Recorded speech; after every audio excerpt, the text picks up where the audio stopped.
The fundamentalist Muslim government in Iran has displayed an intense hatred of the Baha'is. It is almost incredible to the West that pure religious fanaticism could flower so terribly in our day. This is an old enmity, an old hostility, which is really theological in its nature.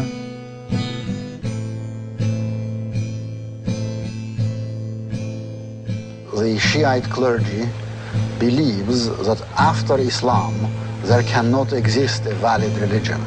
Therefore, almost by definition, the Baha'i faith must be a heresy and an evil movement.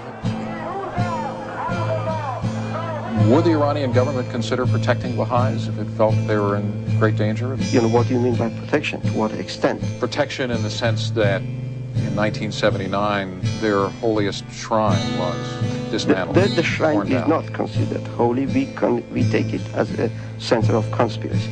Very simple. Members of the Baha'i faith say it's a question of genocide. What one congressman called a case of religious genocide unique at this moment on this planet. A number of Iran's government leaders belong to a society specifically directed at the extirpation of the Baha'i faith.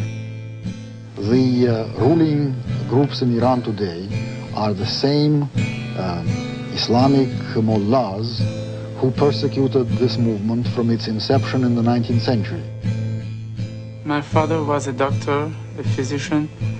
He was alone in his office. My mother and the rest of the members of the National Assembly, they were in prison. Revolutionary Guard, they offered my father, we say that you are Zoroastrian, and my father refused that. And so they executed. Executed. Thousands of them. Do you consider Baha'is to be heretics? It is not a religion.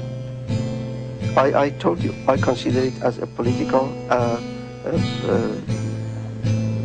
treacherous political movement, created primarily by the Russians, then supported strongly by the British, and now has the strong support of American media and foreign policy and everything. Are they a threat to Islam? No. It is purely and simply religious fanaticism which causes this persecution, and they don't want the world to know it.